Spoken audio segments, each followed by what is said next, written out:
दोस्तों, जहाँ एक तरफ हम अपनी जिंदगी को एक ही तरीके से जीते हैं, वहीं दूसरी ओर कुछ लोग ऐसे भी होते हैं जो अपना दिन एक अलग ही दुनिया में शुरू करते हैं। एक ऐसी विचित्र दुनिया जहाँ ना तो धरती है ना ही आसमान है, तो सिर्फ अंधेरा, सितारे और दूर तक फैला शून्य। दोस्तों, ये है स्पेस। स्पेस में जिंदगी एक ऐसी कहानी जो हर पल नए खतरे और चुनौतियों से भरी होती है। अगर आपको लगता है कि जमीन पर जिंदगी जीना मुश्किल है, तो तैयार हो जाइए स्पेस में जीने वाले एस्ट्रोनॉट्स की रोमांचक दुनिया में झांकने के लिए, जहां ना वे सिर्फ गुरुत्वाकर्षण के कारण उड़ते हैं, बल्कि वहां से कई चीजों की खोज करके साइंस के एक नए चरम को छूते हैं। इस वीडियो में हम स्पेस में एस्ट्रोनॉट्स की सारी एक्टिविटीज, जैसे कि उनका रहना, खाना, सोना, एक्सपेरिमेंट्स करना, साथ ही आपके मन में उठ रहे और भी इनकी इंटरेस्टिंग एक्टिविटीज के बारे में जानेंगे। तो आइए चलते हैं इस धरती के पार और देखते हैं कि कैसे होता है एस्ट्रोनॉट्स और स्पेस के बीच में वॉर। दोस्तों, सबसे पहले तो आपको बता दें कि जो एस्ट्रोनॉट्स होते हैं उन्हें स्पेस में जाने से पहले बहुत ही हार्ड ट्रेनिंग से गुजरना पड़ता है। जो भी स्पेस एजेंसी एस्ट्रोनॉट्स को स्पेस में भेजती हैं, वो इन्हें फिजिकल और मेंटल ट्रेनिंग देती हैं, जिसमें उन्हें जीरो ग्रेविटी, कम जगह में रहना और इमरजेंसी सिचुएशन को हैंडल करने के लिए तैयार करती हैं। आपको बता दें कि एस्ट्रोनॉट्स का फिटनेस लेवल बहुत ही हाई होना चाहिए। साथ ही उन्हें साइकोलॉजिकल प्रेशर को भी मैनेज करना आना चाहिए, क्योंकि वहां अलग ही तरीके की सिचुएशन का सामना करना पड़ता है जिसकी उन्हें जनरली आदत नहीं होती है।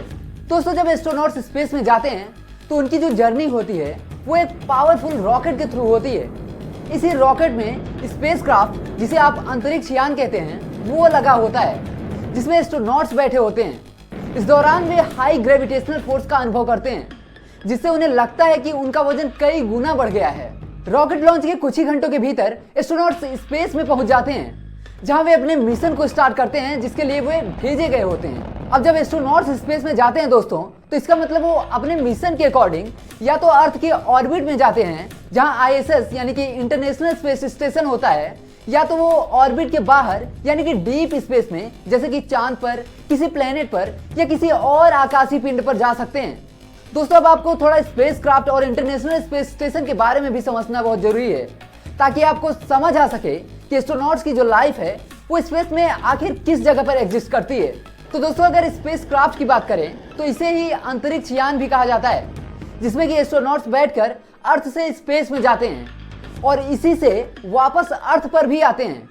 वो इंटरनेशनल स्पेस स्टेशन वो है जो स्पेस में हमारी अर्थ के ऑर्बिट में चक्कर लगा रहा होता है, जो स्पेस में एस्ट्रोनॉट्स के ठहरने के लिए एक घर होता है, जब तक कि वे स्पेस में रहते हैं। इस स्पेस स्टेशन का डिजाइन कुछ इस तरीके का होता है, जिसमें रिसर्च करने के लिए लैब्स होते हैं, रहने के लिए छोटे कंपार्टमेंट्स होते हैं और साथ ही कई जरूरी चीजें होती हैं जिनकी एस्ट्रोनॉट्स को जरूरत पड़ सकती है। इंटरनेशनल स्पेस स्टेशन को दुनिया भर की कई स्पेस एजेंसीज, जैसे कि अमेरिका की नासा, रसिया की रोसकॉस्मोस, यूरोप की ईएसए, जापान की जैक्सा और कनाडा की सीएसए ने मिलकर बनाया है। यह मानव द्वारा अब तक की बनाई गई सारी चीजों में सबसे महंगी चीज है। जनरली एस्ट्रोनॉट्स इसी इंटरनेशनल स्पेस स्टेशन में ही अपने किसी मिशन के लिए जाते हैं। लेकिन दोस्तों, जब एस्ट्रोनॉट्स डीप स्पेस मिशन पर जाते हैं तो वहां स्पेस स्टेशन नहीं होता है, बल्कि वहां उन्हें सरवाइव करने के लिए एक खास तरह की स्पेसक्राफ्ट में ही एडजस्ट करना पड़ता है, जिससे कि वे गए होते हैं। हालांकि चाहे स्पेसक्राफ्ट हो या फिर इंटरनेशनल स्पेस स्टेशन, दोनों में एस्ट्रोनॉट्स के लिए वो सारी चीजें प्रोवाइड कराई जाती हैं जो कि उनके जीवन और मिशन के लिए बेहद ही जरूरी होती हैं। लेकिन इंटरनेशनल स्पेस स्टेशन फैसिलिटी के मामले में स्पेसक्राफ्ट से कहीं आगे है, क्योंकि स्पेसक्राफ्ट में बहुत ही लिमिटेड स्पेस होता है, जिसके कारण उसमें एक शॉर्ट टाइम के लिए ही चीजों को स्टोर किया जा सकता है।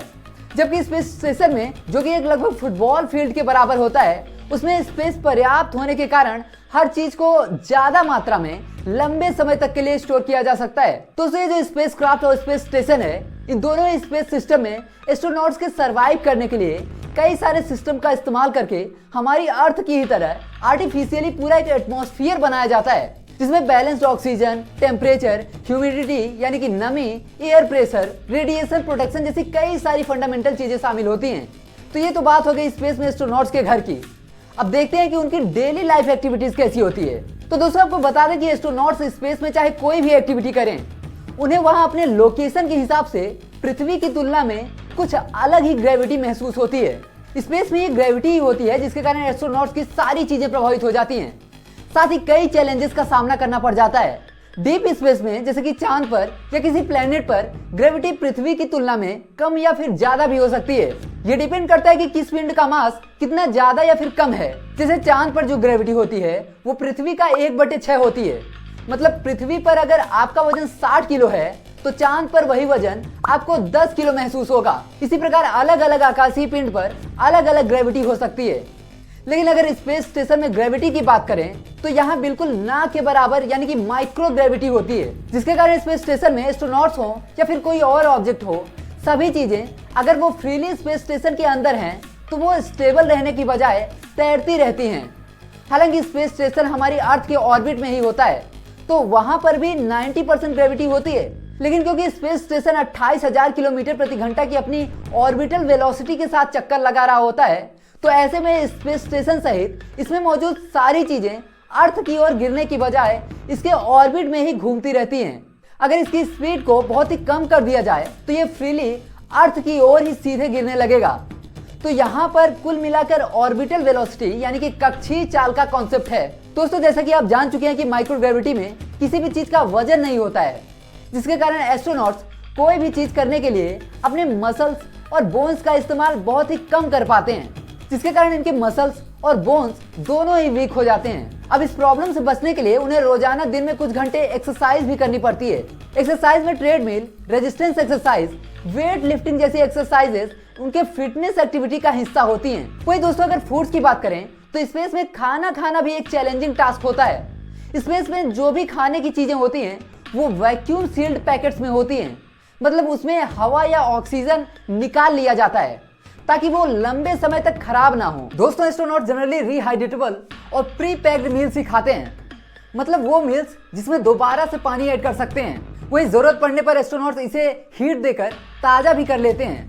खाने के अलावा स्पेस में पानी का इस्तेमाल भी बड़ी सावधानी से करना पड़ता है, क्योंकि यहाँ माइक्रोग्रेविटी की स्थिति होती है जहाँ पानी के गलत इस्तेमाल से अगर वो पाउच से बाहर आ गया तो उसकी बूंदें तैरते हुए इधर उधर फैलने लगेंगी। साथ ही पानी का वेस्टेज भी होगा। इसलिए एस्ट्रोनॉट्स को जब पानी पीना होता है तो वो जनरली स्ट्रॉ यानी कि पतली पाइप का इस्तेमाल करते हैं। अब क्योंकि वहाँ पर पानी की एक लिमिटेड मात्रा ही स्टोर होती है, इसलिए पानी के वेस्टेज को बचाना भी बहुत जरूरी हो जाता है। इसलिए वहाँ पानी को रिसाइकिल भी किया जाता है। मतलब कि जो पसीना और यूरिन होता है उसे भी रिसाइकलिंग प्रोसेस के थ्रू फिर से पीने योग्य बना दिया जाता है। वही जब बात स्वच्छता की आती है, जैसे कि टूथब्रश करना, टॉयलेट का यूज करना और नहाना, इन सब चीजों को एस्ट्रोनॉट्स अलग ही तरीके से मैनेज करते हैं। जैसे अगर स्पेस में एस्ट्रोनॉट्स के नहाने की बात करें तो वहां पर नहाना तो नॉर्मली संभव नहीं हो पाता है, क्योंकि माइक्रोग्रेविटी के कारण वहां फ्लोइंग वाटर नहीं होता। इसलिए वो अपने शरीर को साफ करने के लिए गीले तौलिए या स्पंज का इस्तेमाल करते हैं, जो नहाने के लिए इस्तेमाल होने वाले लिक्विड जैसे कि पानी या अन्य साफ करने वाले लिक्विड में भिगोते हैं। फिर इसे शरीर पर हल्के से रगड़ते हैं ताकि पसीना और गंदगी साफ हो सके। इसके बाद वो सूखे तौलिए से पोंछते हैं। जनरली इसमें किसी ऐसे लिक्विड या सोप का इस्तेमाल होता है जो शरीर साफ भी कर दे और झाग भी ना छोड़े। दोस्तों एस्ट्रोनॉट्स का जो टूथपेस्ट होता है वो भी ऐसा होता है कि टूथब्रश करने के बाद उसे भी अंदर ही निगला जा सकता है, क्योंकि स्पेस में इसे फ्रीली स्पिट करने से ये इधर उधर फैल जाएगा। साथ ही ब्रश करने के बाद थोड़े पानी का इस्तेमाल करके उसे मुंह में ही घुमाकर निगल लिया जाता है, और ब्रश धोने के लिए भी हल्के पानी का इस्तेमाल करके किसी कपड़े से पोंछ दिया जाता है। वह एस्ट्रोनॉट्स के लिए एक बड़ी समस्या स्पेस में माइक्रोग्रेविटी में बाथरूम का इस्तेमाल करना भी है। लेकिन दोस्तों इसके लिए भी जुगाड़ किया गया है। आपको बता दें कि स्पेस में वेस्ट मटेरियल को वैक्यूम का यूज करके एक कंटेनर में खींचकर स्टोर कर दिया जाता है, ताकि ये स्पेस स्टेशन में इधर उधर ना फ्लोट करें।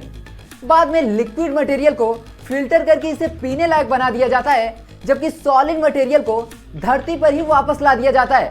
अब एक और इंपॉर्टेंट चीज जानते हैं दोस्तों, और वो ये कि एस्ट्रोनॉट्स आखिर सोते कैसे हैं। तो दोस्तों आपको बता दें कि एस्ट्रोनॉट्स स्लीपिंग बैग में सोते हैं, जिसे स्पेसक्राफ्ट या स्पेस स्टेशन के अंदर किसी दीवार या उसके सरफेस से बांध दिया जाता है, ताकि माइक्रोग्रेविटी में वो इधर उधर न तैरें। दोस्तों ये सब तो बात हो गई एस्ट्रोनॉट्स की कुछ डेली लाइफ एक्टिविटीज की। अब अगर उनके वर्क शेड्यूल की बात करें तो ये काफी बिजी होता है। उन्हें अपने रिसर्च और एक्सपेरिमेंट में सबसे ज्यादा वक्त बिताना पड़ता है, क्योंकि इसी काम के लिए वे भेजे गए होते हैं। आपको बता दें कि स्पेस में किए गए एक्सपेरिमेंट काफी यूनिक होते हैं, जैसे कि माइक्रोग्रेविटी में प्लांट ग्रोथ, हेल्थ पर असर और न्यू टेक्नोलॉजी की टेस्टिंग जैसी कई सारे रिसर्च किए जाते हैं। वहीं दोस्तों एस्ट्रोनॉट्स एक और बड़ी ही चैलेंजिंग और रिस्की एक्टिविटी करते हैं, और वो है space walk. Space walk mainly किसी मिशन या फिर स्पेस स्टेशन के मेंटेनेंस के लिए किया जाता है, जिसमें एस्ट्रोनॉट्स स्पेस सूट पहनकर खुले स्पेस में आते हैं और अपने फिक्स टाइम तक काम करके वो वापस से स्पेसक्राफ्ट या फिर स्पेस स्टेशन के अंदर चले जाते हैं। आपकी जानकारी के लिए बता दें कि स्पेस वॉक के दौरान जो स्पेस सूट को एस्ट्रोनॉट्स पहनते हैं वो कई चीजों से प्रोटेक्शन देने के साथ साथ इनकी कई बेसिक जरूरतों को भी पूरा करने में सक्षम होता है, क्योंकि इसमें temperature control, radiation protection, oxygen supply, communication जैसी कई सारी चीजों के लिए पूरा एक लाइफ सपोर्ट सिस्टम लगा होता है। इसके अलावा दोस्तों अगर एस्ट्रोनॉट्स लंबे समय तक के लिए अपने घर और समाज से दूर जाकर बिल्कुल अलग रहने लगते हैं तो ऐसे में उन्हें स्ट्रेस या फिर एंजाइटी भी हो सकती है। इसलिए उन्हें फ्री टाइम में अपनी पसंदीदा चीजों को भी करने का मौका दिया जाता है, जैसे कि वो चाहे तो रीडिंग कर सकते हैं, मूवीज देख सकते हैं या अपने परिवार के साथ वीडियो कॉल पर बातें कर सकते हैं। वो स्पेस से अर्थ को देखना भी उनके लिए एक रिलैक्सिंग एक्टिविटी हो सकती है। अब बात करते हैं स्पेस में एस्ट्रोनॉट्स द्वारा फेस किए जाने वाले कुछ चैलेंजेस की। दोस्तों स्पेस में रेडिएशन एक बड़ी प्रॉब्लम है, क्योंकि वहाँ वायुमंडल की परतें नहीं होती हैं जो आने वाले खतरनाक रेडिएशन को रोक सके। अगर एस्ट्रोनॉट्स इसके संपर्क में आ गए तो उनके शरीर पर काफी बुरा असर पड़ सकता है। इसलिए उन्हें इस रेडिएशन से बचने के लिए शील्डिंग टेक्नोलॉजी का इस्तेमाल करके ISS, स्पेस सूट और स्पेसक्राफ्ट की दीवारों पर कुछ मटेरियल का इस्तेमाल किया जाता है जो रेडिएशन को अवशोषित कर लेते हैं। कोई कुछ और इमरजेंसीज की बात करें, जैसे कि स्पेसक्राफ्ट में आग लग जाना या ऑक्सीजन का लीकेज होने जैसी कोई और खतरनाक घटना हो गई, तो इसके लिए एस्ट्रोनॉट्स को स्पेशली ट्रेन किया जाता है कि उन्हें उस सिचुएशन में कौन सा कदम उठाना चाहिए।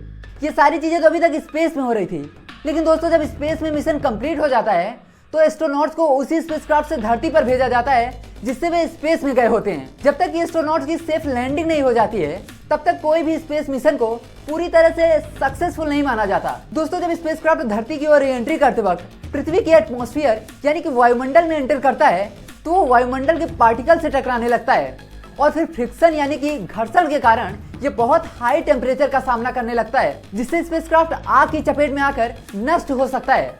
इसके लिए इसमें हीट शील्ड होता है जो बहुत ही हाई टेम्परेचर जैसे कि 1600 डिग्री सेल्सियस या इससे भी ज्यादा अधिक टेम्परेचर को भी बर्दाश्त कर सकता है। जब स्पेसक्राफ्ट धरती के पास पहुंचता है दोस्तों तो इसमें लगे पैराशूट को खोल दिया जाता है ताकि इसकी स्पीड बिल्कुल धीमी हो जाए और सेफ लैंडिंग हो सके। ये लैंडिंग या तो जमीन पर या समुद्र में की जाती है। लैंडिंग होते ही रिकवरी टीम एस्ट्रोनॉट्स को स्पेसक्राफ्ट से बाहर निकालती है और उनके हेल्थ की जांच करती है, क्योंकि स्पेस में ग्रेविटी के कम या बहुत कम होने के कारण उनकी बोन्स और मसल्स दोनों ही कमजोर हो जाती है। साथ ही उनका ब्लड प्रेशर भी चेंज हो जाता है और धरती पर उन्हें अचानक से ग्रेविटी की ताकत का सामना भी करना पड़ता है। इसलिए उन्हें चिकित्सा निगरानी में रखा जाता है, फिर वो धीरे धीरे अर्थ के अनुकूल हो जाते हैं। तो दोस्तों ये थी एस्ट्रोनॉट्स की space life. So let's meet in the next video. नमस्कार।